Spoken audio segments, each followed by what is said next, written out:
theme from Sears Radio Theater, which will be brought to you Monday through Friday on this station. Today, Cicely Tyson will enthrall you with a tale of love and hate, a drama involving human emotion. Tomorrow, Richard Widmark will host tales of adventure in outer space, under the sea, anywhere there is adventure. Monday, you'll hear stories of the Golden West, and the West we know today with Lorne Greene as your host. Tuesday, you can laugh with Andy Griffith as your host for things that are funny. And on Wednesday, Vincent Price will bring you a generous helping of mystery, suspense, and detective stories. The Sears Radio Theater will begin after this message from your local station.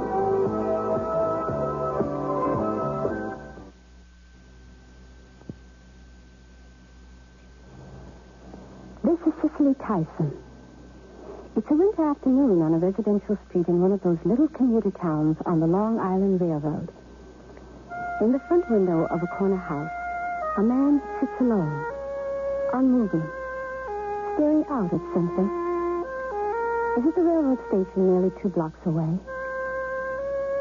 Inside the house, we can see that the man at the window is sitting in a wheelchair.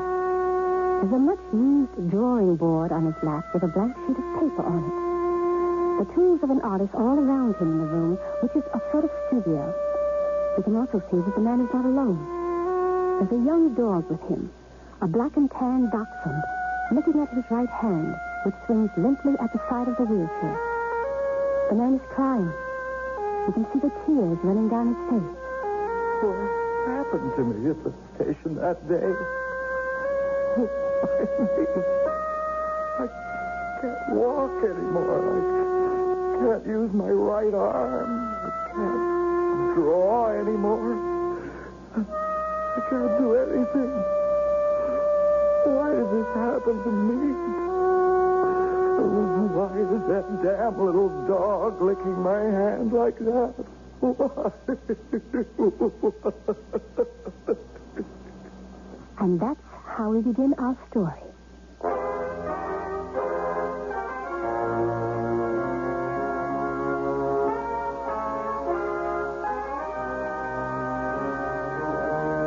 Sears Radio Theater, a new adventure in radio listening. Brought to you 5 nights a week by Sears Roebuck and Company. Sears, where America shops. Your host, Lorne Greene. I'll bring you stories of the Old West and the New. Andy Griffith with a look at the funny side of life. Vincent Price with tales of mystery and suspense. Cicely Tyson, with stories about love, hate, and related things. Richard Widmark. I'll bring you stories of pure adventure.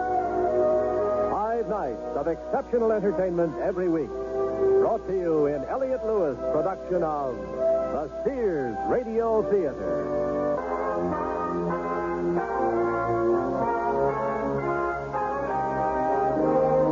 Our story, Hildy, by Ted Sherdeman. Our star, Fletcher Markle.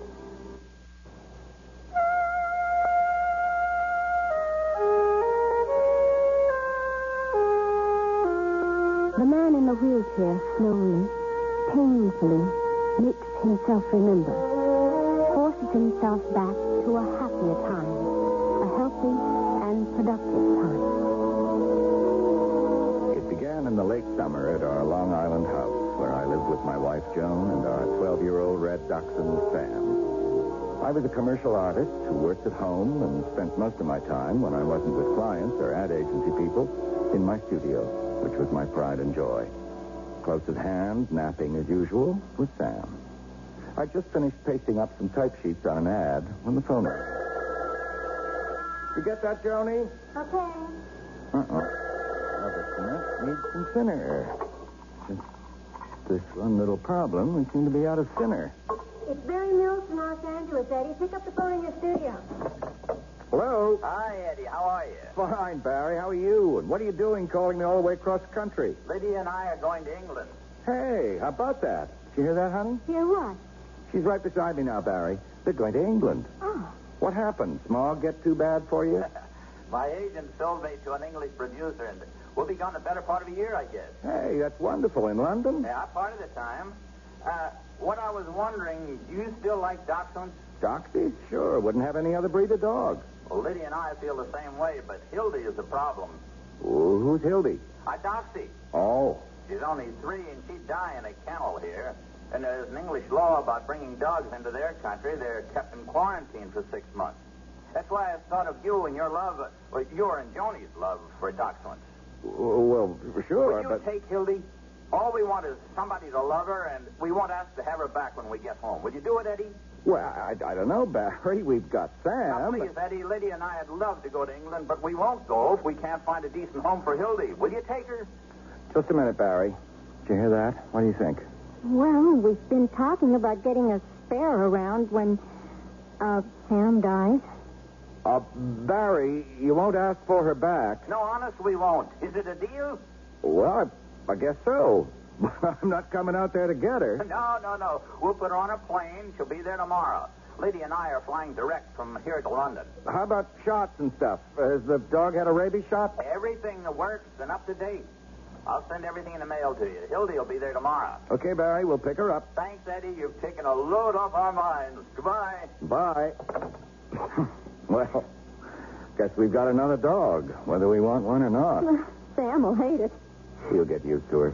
He'll have no choice. Will you, Sam?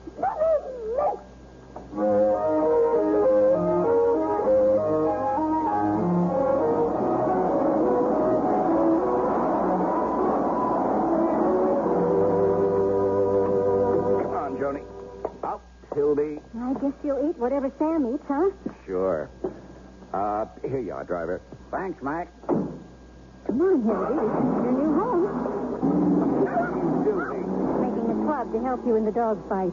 With a rolled-up newspaper? Better be prepared.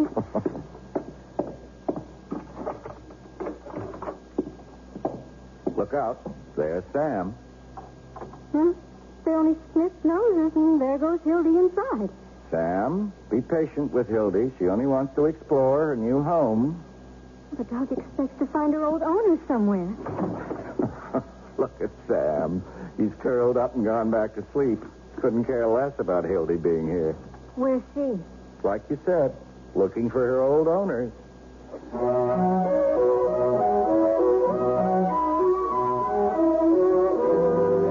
what's this? Hildy's registered in the American Kennel Club as Brunhilde of Westwood. Go fetch the ball, Hildy. That's a good girl. And give it to me. Now sit up and I'll throw it again. Good girl. That's... Well, she's had all her shots. Says here, not due for another rabies shot for nearly 2 years. And I'm not throwing the ball for you, whether you sit up or not. At least he doesn't sit up and beg while we're at the table like Sam used to. Good old Sam. Look at him. Sound asleep. And look at her. Curled up beside him to keep him warm. I hope he makes it to Christmas. He'll be 13 then. I hope it's not an unlucky number for him.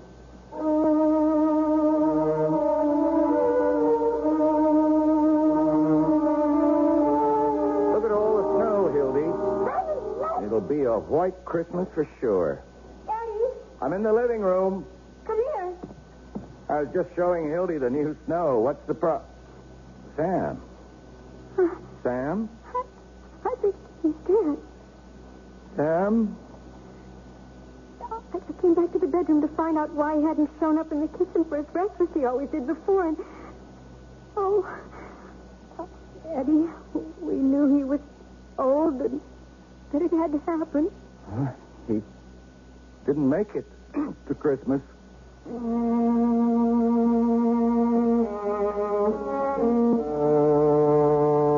Sam's death taught us one thing, that you can't prepare for such an event. It doesn't matter whether it's all of a sudden or long in coming. There's no way to keep from remembering all the things you could have done, maybe should have done, but didn't. But like all things, dismal as they may be, a little time worked its wonder. And I got back to work at my drawing board. Joni was a perfect housewife, and Hildy was a perfect pet. Do you have to deliver that artwork in person? I always have. But it snowed so heavily last night. I don't know whether you can even get through to the station. I've waded through snowdrifts before. Right, Hildy? It's still snowing, see? Don't worry about it. I don't worry about it. I worry about you. Bundle up carefully. Am I okay? Can I go now? Be careful. Always am. Bye. Bye, Hildy.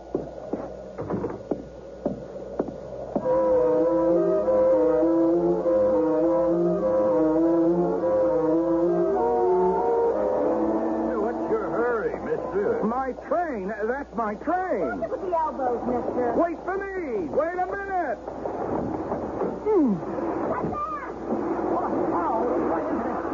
He must have slipped on something.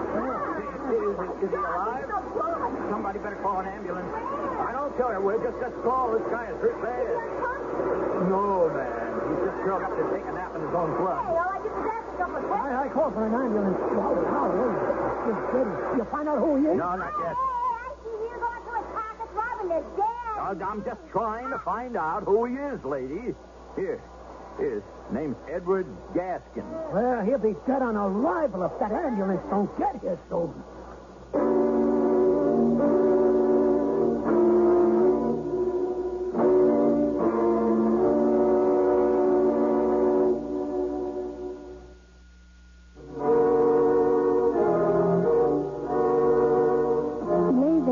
Station platform, the snow reddening with his blood. Other commuters crowded around, some of them frightened, others wanting his help but not knowing what to do. At last, the ambulance came and took him away. Of course, I have no memory of how I got to the hospital, but somebody phoned Joan, and she came right away. I was in a recovery room when she finally saw the surgeon. You're Mrs. Gaskin? Yes. How's my husband? Is he all right? Sit down, please. I don't even know what happened to him.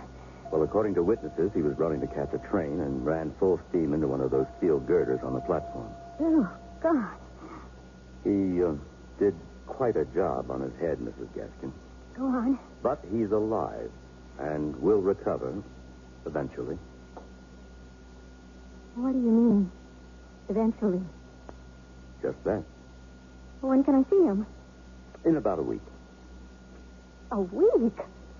Mrs. Gaskin, I'm not sure. That's why I've asked some other neurologists to see him. But I'd be less than honest if I didn't tell you that your husband may be paralyzed on his right side and unable to speak. Oh. Why did this have to happen to Eddie?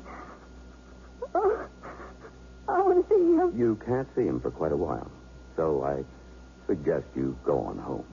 How long will he have to stay here in the hospital? It's anybody's guess, but figure several months. What do you mean by several? It's up to the neurologists and staff. Will he need more operations? Possibly. Look at it this way, Mrs. Gaskin. Your husband could have been killed. He's still alive. Well, will he want to be if he's paralyzed and unable to speak? That's up to him. And you.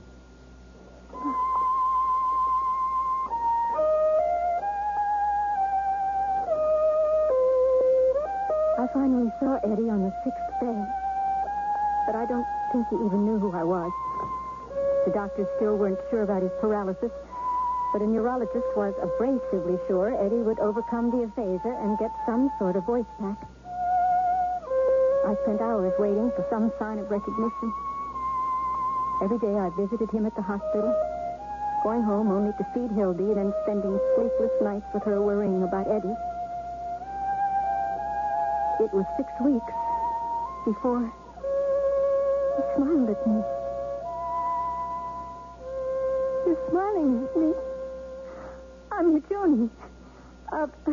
Hildy misses you. I miss you. And pretty soon you'll be at home in your own studio again. Oh, don't stop smiling. Please don't stop.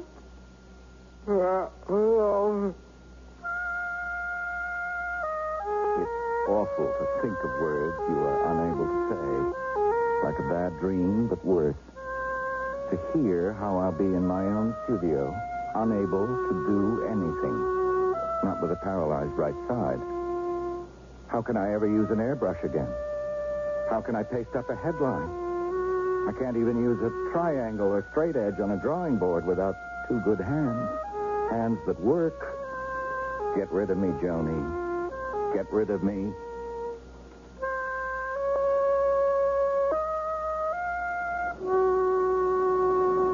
Be careful getting that wheelchair into the cab. Here, let me help, man. Thank you, driver. There you be, sir. You take good care of yourself now, Mr. Gaston. Sure, I will. Here's the address of our home, driver. Yes, ma'am. You take care of everything. Yeah, you're on your way home from the hospital, Mr. Gaston.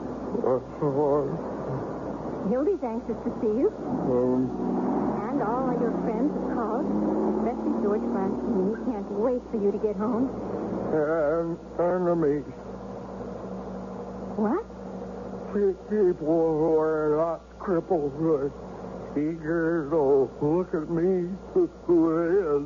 It's temporary, Eddie. You've already got your voice back. In no time, it'll be as good as new. The speech therapist at the hospital was sure of it. I don't make drawings with my voice. Hey,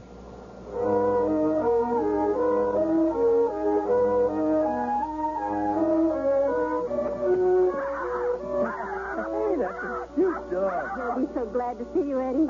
Get away from me. Eddie, you hit her. Wheel me inside. Yes, sir. Hildy, that's a good girl. He didn't mean it. That's one way to stop a hysterical greeting I'm in no mood for.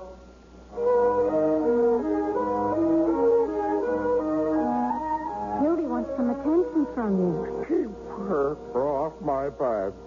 Come here, Hildy. Get down now. I'll get the front door.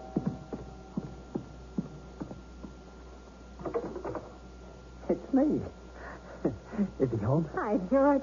We just got here. I brought my portable checkerboard. Thought he might like a game. Hi, Hildy. I doubt it, but come on in.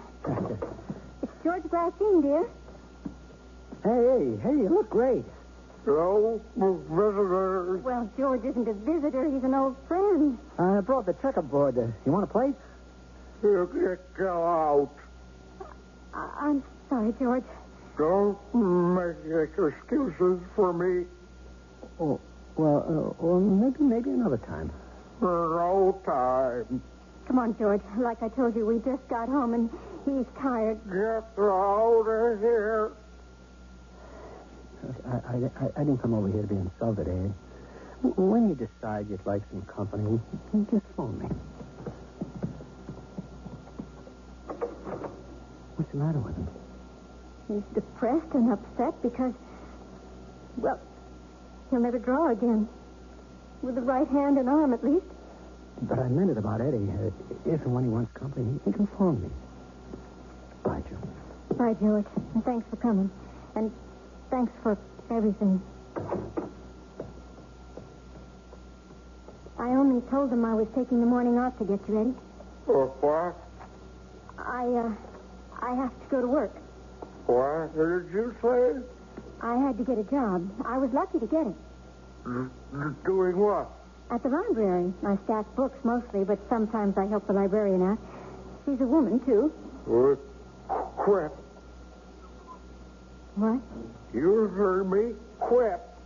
Won't have you working. Listen, Eddie, do you have any idea how long you were hospitalized? How many operations? Insurance covers it. I'm trying to explain to you. The insurance is used up, Eddie. There are staggering medical bills, and we've got no more savings. I had to go to work. Just to prove I'm not capable of supporting you. I'm not trying to prove anything, except how much I love you. Prove it by quitting. I get off at 6. Then I'll be right home. You're going to this job? Yes, Eddie? Well, don't try to kiss me. Get out. Take that stupid dog out, too. Okay. Come on, Hildy. I'll bring your lunch to the night table. Come on, Hildy.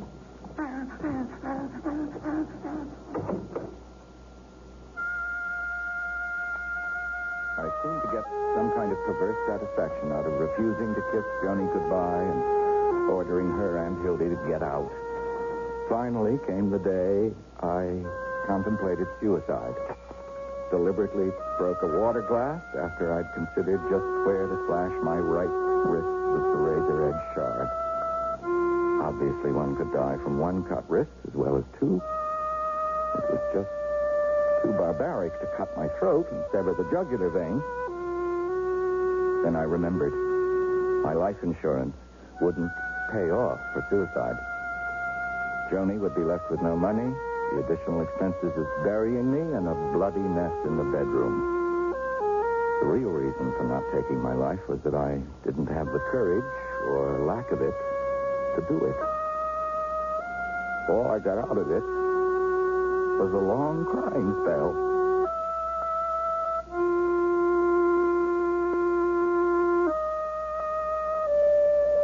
You shouldn't lie in bed all the time, Mr. Gaston. Or what do you suggest, Doc?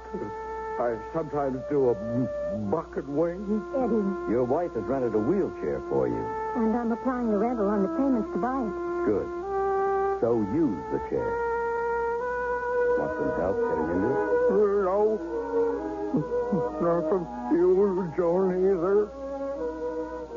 I'll see you out, Doctor. Right. I recommend you at least try to use that chariot there, Mr. Gaskin.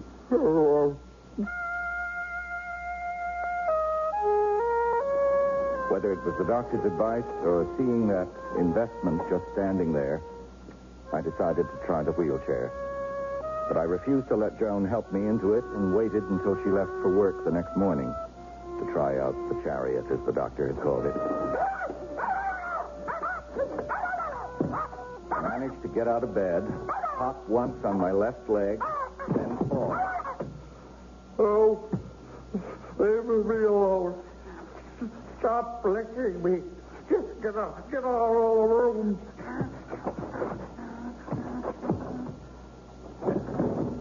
I had a few falls, but by hopping on my left leg from one place to another, I finally reached the chair. I wheeled myself into the living room. I didn't dare wheel myself into the studio where I'd worked. It was too painful to even think of all the art activities I could no longer take part in. But I finally did. I wheeled myself into the studio where I'd spent so many years. I finally picked up a piece of charcoal with my left hand and, using the paper taped to the drawing board, tried to sketch the tree I could see from the window. My efforts were so crude, I had no heart to continue.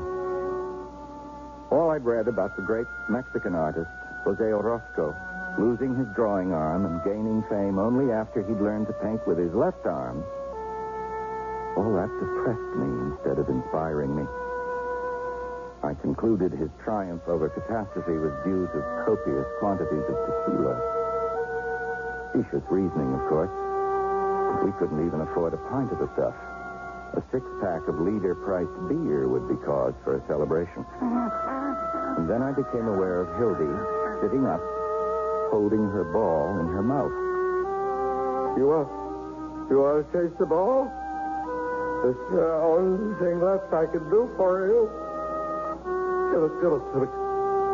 Not the right hand, Hildy. This one.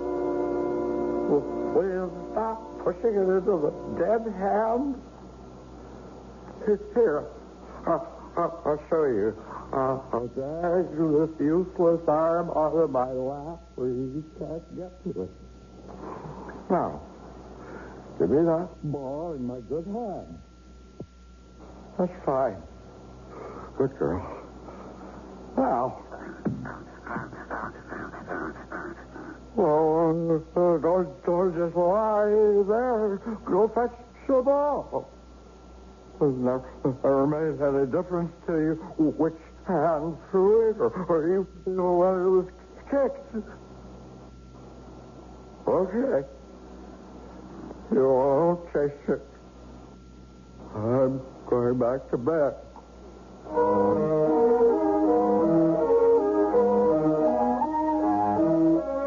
You want to hear about my day at the library? No. Okay, I'll put the wheelchair beside your bed so you can get into it. Don't bother. But, Eddie, the doctor said... I heard him. I wonder why I take this abuse. Abuse from paralyzed has-been. You're determined to remain surly and unhappy. You're a spoiled brat wallowing in self-pity. I can't talk about anything that doesn't anger or depress you. You cost us our best friend, George Glassine. I'm sorry about the accident and that you can't draw anymore. But you had your life. What good is it? It's as good or bad as you want it to be. Hildy and I are fed up with you, Eddie. Either you change your attitude and realize that you have our love, or you can rot right where you are.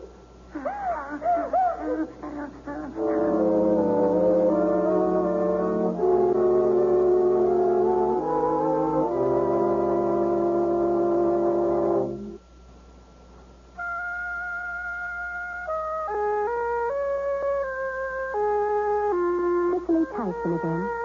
And here's the third act of Hildy. It was the next morning, and Joan was in the kitchen, followed around by the little doxy Hildy. Suddenly, the dog barked. Joan looked around and found me wheeling the chair into the kitchen. She gaped with surprise. Eddie, you're in a wheelchair. I thought I'd join you in the kitchen for breakfast. Hi, Hildy. I would have been glad to bring it to you in your room. I know you would have.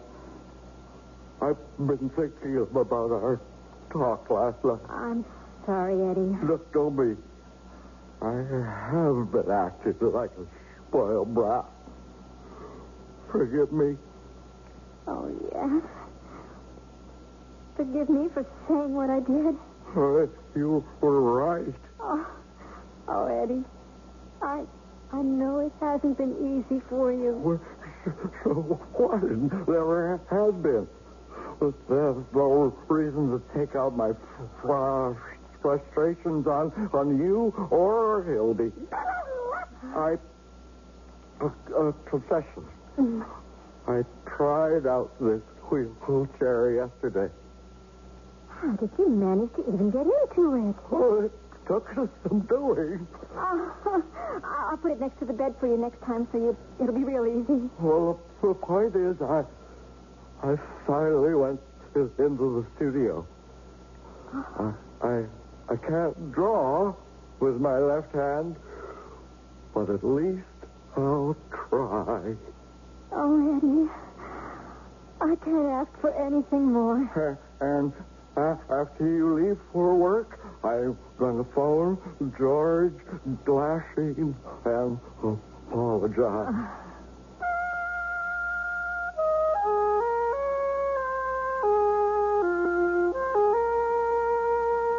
The winter came early that year and seemed to go on forever.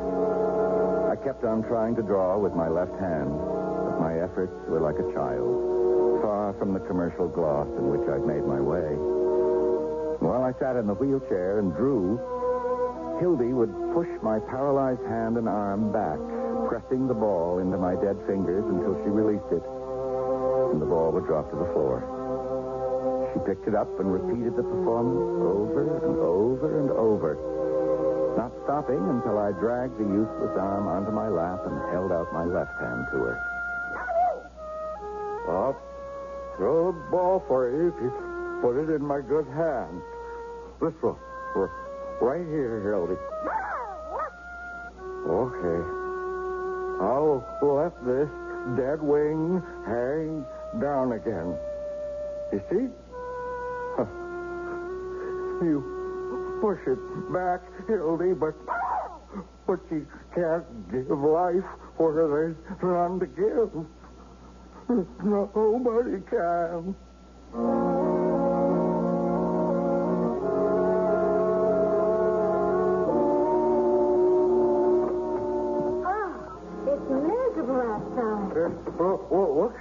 comfortable. I'm glad you're home. I'm glad to be here. Hi, Hildy. The supermarket was so crowded. People were buying like eating had just been discovered. I got us a steak. Yes, Hildy, you'll get some real meat tonight. She won't taste the ball anymore. Oh, what's the matter with you, Hildy? Here, now, touch it.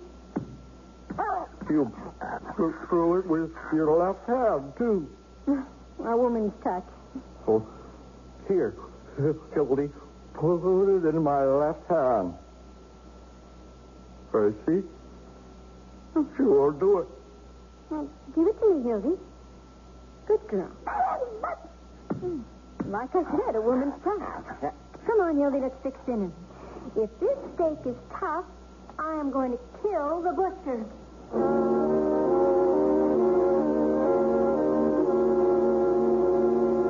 I was sitting by the front window watching the icicles melt and thinking spring might be trying to appear. Hildy was playing her repetitious game with my right hand. I looked at her. Her tail was wagging furiously. Then, with her nose, she nudged the right arm as far back as she could. Then she jumped aside. The arm swung forward, and I still held onto the ball. I could feel I was holding something in my hand. I tried to move the arm back, but felt nothing. Hildy nudged it back for me, then jumped aside. When it swung forward, I let loose of the ball and knew my fingers were beginning to work. Oh, Hildy, come up here. Come up on my lap so I can hug you.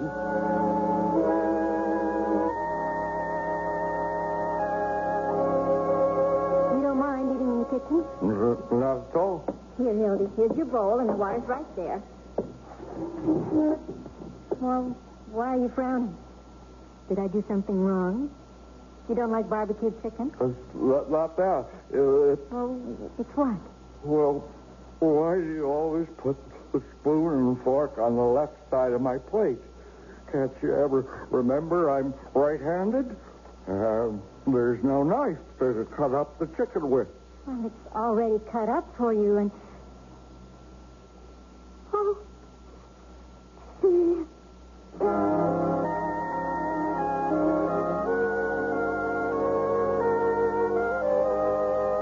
carefully raised my right arm, picked up the fork in my right hand, awkwardly picked up some food, and spilled most of it as I tried to bring it to my mouth. Now I'll have to learn to use this hand to feed myself all over again. Oh, Eddie. Not my doing it. All the credit belongs to Hildy. Thank you again, Hildy. Oh, well, how did she get it? How did you? Oh, Eddie, I'm so happy. She did it. Instinct, wisdom, whatever you want to call it, but something kept urging her to keep at this right hand with that ball. It wasn't just a game. She just seemed to know that if she did it long enough, I'd get this arm and hand back. And you know what else? I only know I'm so grateful. I'm going to call George Glasheen tomorrow and start to go to the Y with him. Well, maybe my bad leg won't ever be as good as it was, but swimming can't hurt, and I'll feel like a whole man again.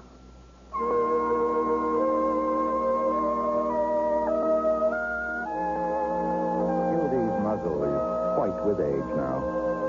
She sleeps a lot, and Joni and I know there'll come a day when she won't be here to ever chase a ball again. But we're not getting a spare to soften the blow after she's gone. Wouldn't be fair to the new dog. We'd always be making comparisons the poor creature couldn't live up to. There's just no way to replace somebody who gave you back your life.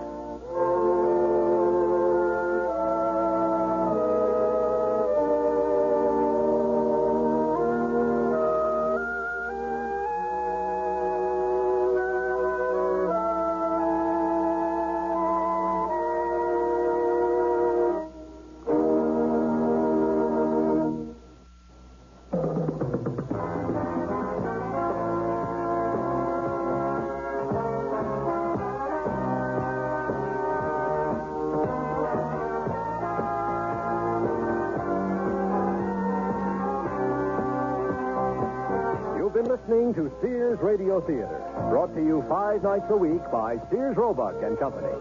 Sears, where America shops. Hildy was written by Ted Scherdeman, produced and directed by Elliott Lewis. Your hostess was Cicely Tyson.